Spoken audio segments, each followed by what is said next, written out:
तो आज हम बात करेंगे प्रोनाउन, जिसे हम हिंदी में सर्वनाम कहते हैं। जब हम सर्वनाम की बात करते हैं तो सर्व मतलब सभी।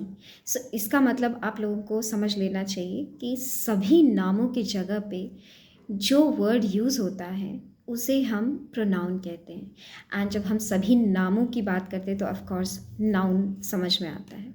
So what is pronoun? Pronoun is a word used instead of noun. Means noun के जगह पे जो वर्ड यूज़ होता है उसे हम प्रोनाउन कहते हैं।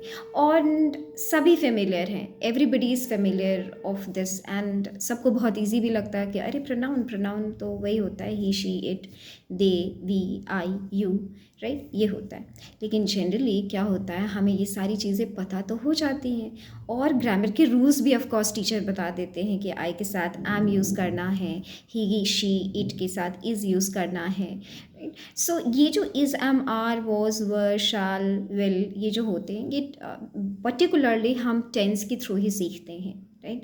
हम ऐसा नहीं होता कि सब्जेक्ट वर्ब ऑब्जेक्ट अगर हम एक पैटर्न बता देंगे तो हमें इंग्लिश बहुत अच्छे से आ जाएगी, not at all. Now see, the most important thing is, see, understanding grammar is important because vocabulary and rules of the words, the phrases and clauses are very very important. But the most important thing is, सभी सिखाते हैं कि English 90 days में सीख लीजिए।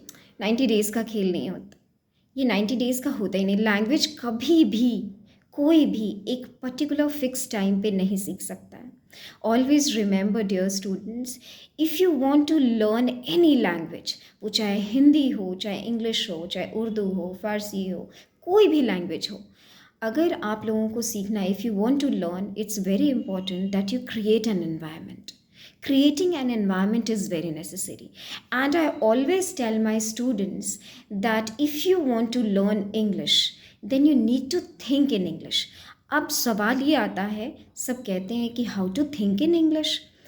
The way you think in Hindi and try to translate it into English before you speak, in the same way, no need of thinking in Hindi.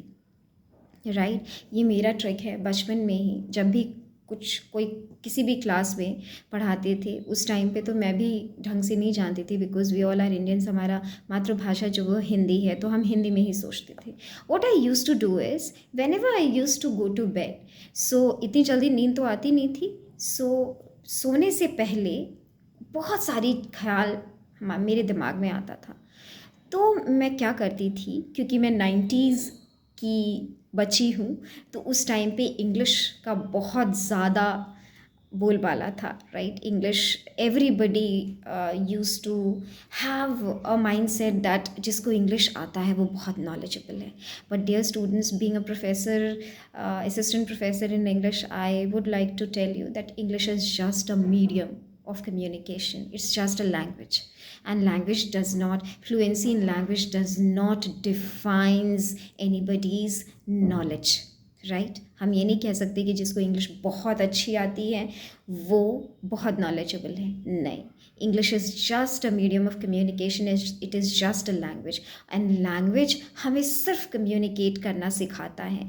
Creativity, innovative ideas, ये सिर्फ और सिर्फ पढ़ने से आता है, एंड दैट ऑल्सो अच्छे books पढ़ने से आता है, right. So the first rule that I would like to tell you if you want to learn English is you need to think and create an environment around you. And सबसे बड़ी बात है, India में problem ये है कि whenever we are surrounded by friend circle and we try to speak, so there are a few friends who laugh. Let them laugh. Don't care about it. If you want to learn a language, then you of course need to create an environment and think in English, right? So hope that this trick will work for all of you. So think English, speak English, and write English. This is the mantra given by me. Please try once, right? And be confident. And of course I'll be giving you tips and of course descriptive lectures based on parts of speech and communication also. Keep watching my videos, liking my videos, and do share your suggestions and comments also. Thank you.